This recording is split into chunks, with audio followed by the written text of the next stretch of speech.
World tourism day जो मनाया जाता है, ये सारी दुनिया में टूरिज्म प्रमोशन और टूरिज्म मार्केटिंग के लिए होता है। इससे टूरिस्ट अट्रैक्शन के लिए वेरियस प्रोग्राम्स कंडक्ट होते हैं।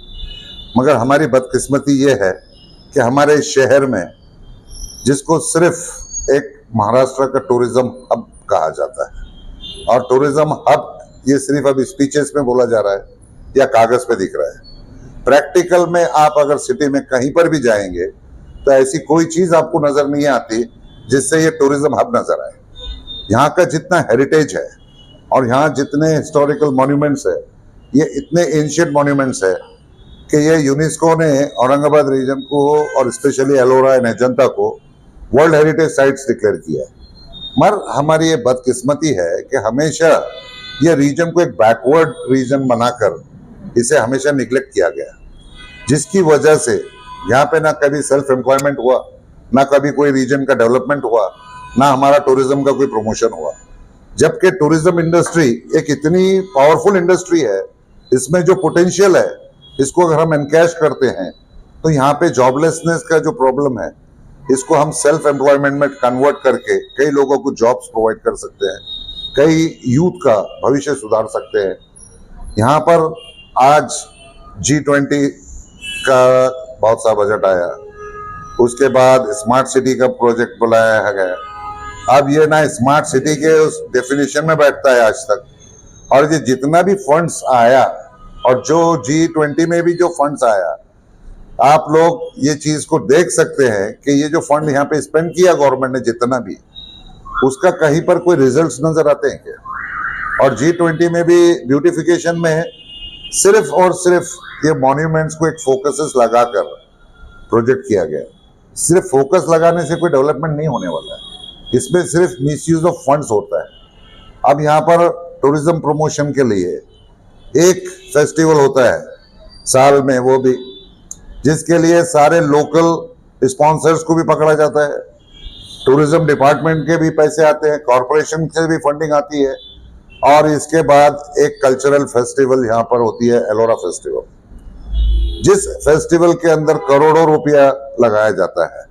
और इसका रिजल्ट अगर आप देखेंगे तो टूरिज्म को जीरो बेनिफिट है। आप पूरी फेस्टिवल में अगर आपने कंडक्ट किया सर्वे, तो आपको पूरे टूरिज्म के हिसाब से वहां पे 10 टूरिस्ट क्या 2 टूरिस्ट भी दिखेंगे। तो ये फेस्टिवल्स टूरिज्म प्रमोशन के रहती है, टूरिस्ट पार्टिसिपेशन होना चाहिए, तो जब इसकी मार्केटिंग होती है।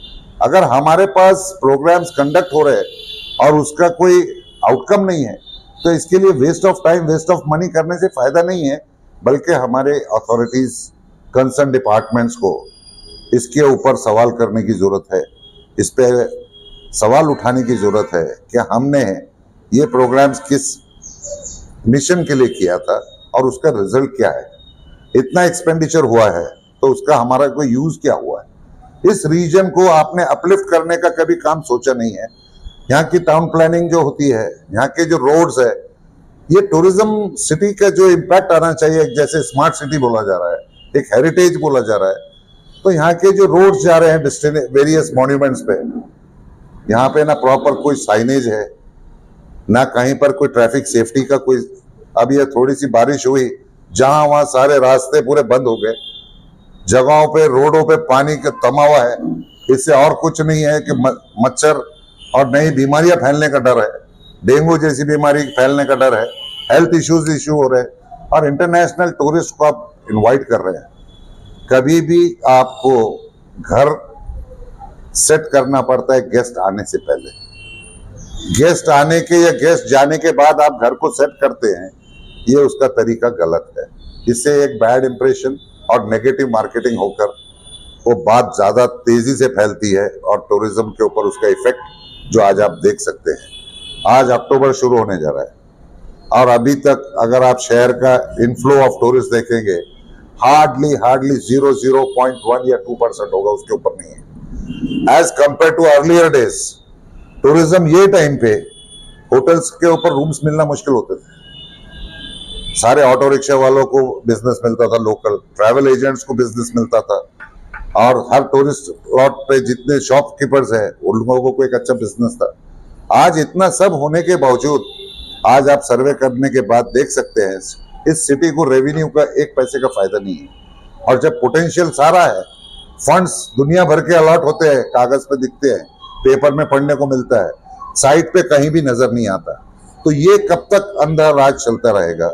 अब इसके ऊपर सवाल उठाने का टाइम आ चुका है। जैसे यहाँ का MTDC है, महाराष्ट्र टूरिज्म डेवलपमेंट कॉर्पोरेशन, ये ऑफिसर जो काम कर रहे हैं उनमें क्या कमी है, that review should be given to the collector. Administration should take serious action against all the concerned departments for the lack of the facilities and the services. दूसरा, कॉर्पोरेशन एक इम्पोर्टेंट रोल प्ले करता है.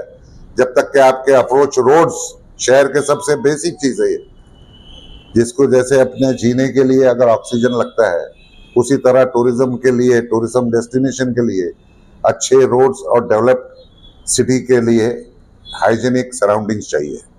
और corporation की town planning के अंदर हम सिर्फ रोड्स के बारे में सोच रहे हैं, मगर एक टूरिस्ट डेस्टिनेशन के हिसाब से आज तक हमारे पास कोई प्लानिंग नहीं है.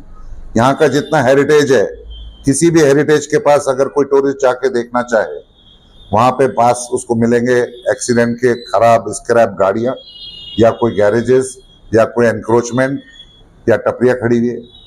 भाई, आपको अगर टूरिज्म प्रमोट करना है तो आपको हेरिटेज के पास में एक पार्किंग स्लॉट अवेलेबल करना है, जहां पे टूरिस्ट की व्हीकल्स अगर आए तो पार्क कर सके, और टूरिस्ट अगर नीचे उतरे तो उसके अतराफ में घूम के देखने के लायक वो जगह बनाना चाहिए. आज सिटी ऑफ गेट्स बोलते हैं. सिटी ऑफ गेट्स के अंदर आज गेट्स बचे हैं बड़ी मुश्किल से 13-14. बाकी के पूरे आप बार बार सुनते हैं 52 दरवाजे. भाई 52 दरवाजे जिस तरह खत्म होते होते 13 पे आ गए, अगर आप और थोड़े दिन चुप बैठेंगे तो आपको एक भी दिखने को नहीं मिलेगा, तो आपका हेरिटेज बचेगा क्या?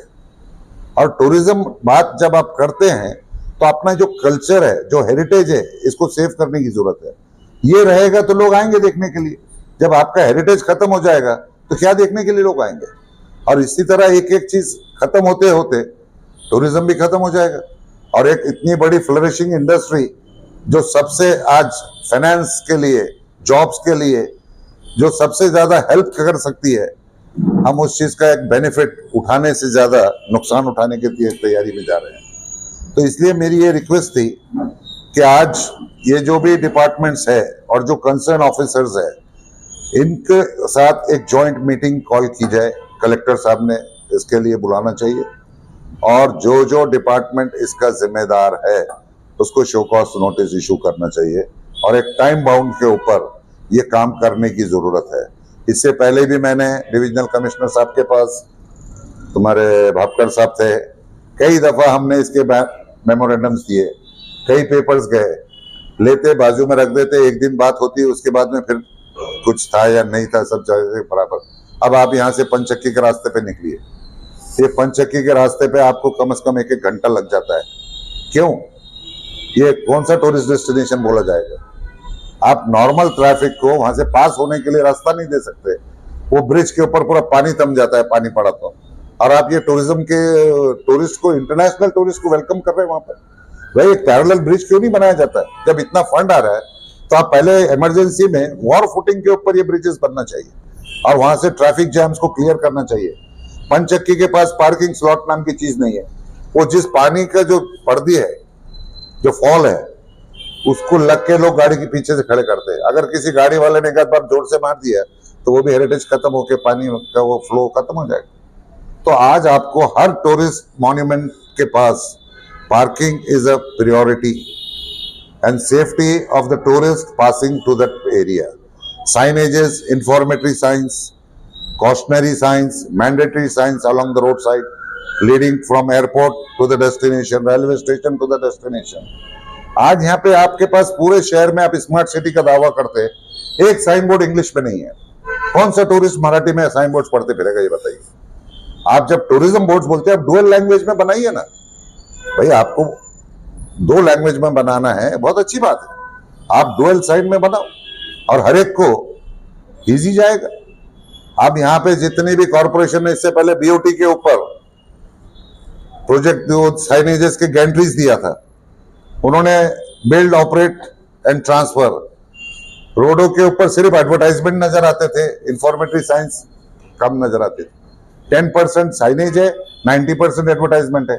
जबकि कोर्ट का जीआर है कि कैरेज वे के बीच में, कैरेज वे पे कहीं पर भी लाइव ट्रैफिक को ऐसे कोई एड्स नहीं दिखना चाहिए जिससे ड्राइवर डाइवर्ट हो जाए माइंड और एक्सीडेंट की तरफ गाड़ी बढ़े।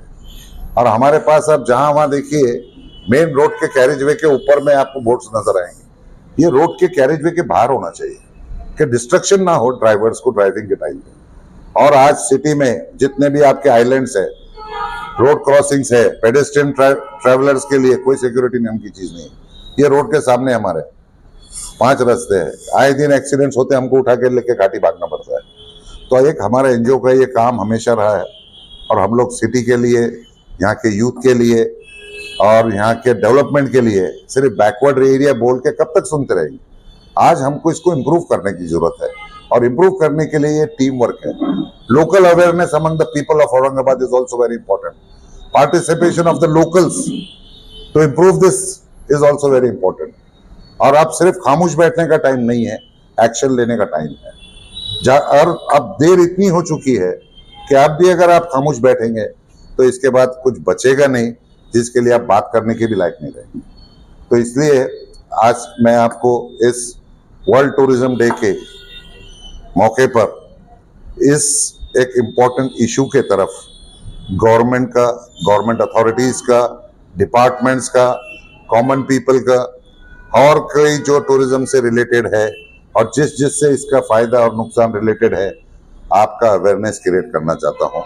और अब इससे ज्यादा खामोशी बर्दाश्त ना करे।